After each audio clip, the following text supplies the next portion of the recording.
Gravity. Einstein kept seeing the man falling from the building. The same vest and jacket, the same stone gray as the facades that lined the street. The man wore a suit identical to Albert, who stood at the window of his third-floor patent office, weighted by sadness, lost in thought as he often was.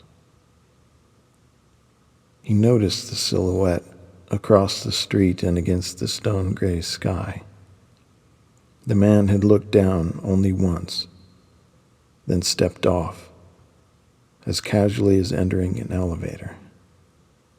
He dropped, arms rising, jacket billowing, the awkward impact. That casual step was what stuck in his memory. Each time he thought of it, he felt the sensation the man must have felt, the strangely rushing weightlessness, the supernatural state of free existence. It was shocking to witness the death that followed, in part because he too had sensed his life had gone wrong. The loss of their daughter, the rejection by his beloved scientific community. And at times it had been tempting to step off into this elevator, as easy as a day's walk.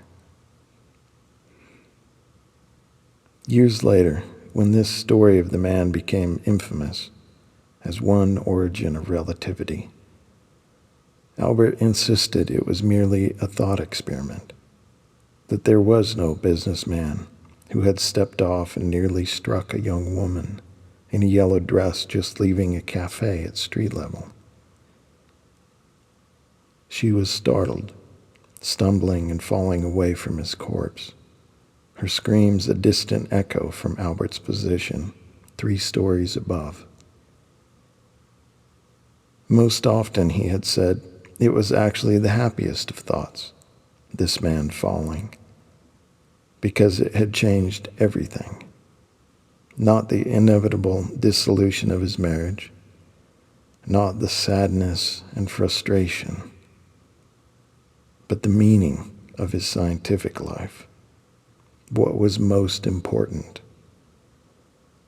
And this elevator was a box that had protected both from the gravity of the world. Even after the cable was cut, even after weightlessness made them dizzy, and they were free for only one sacred moment.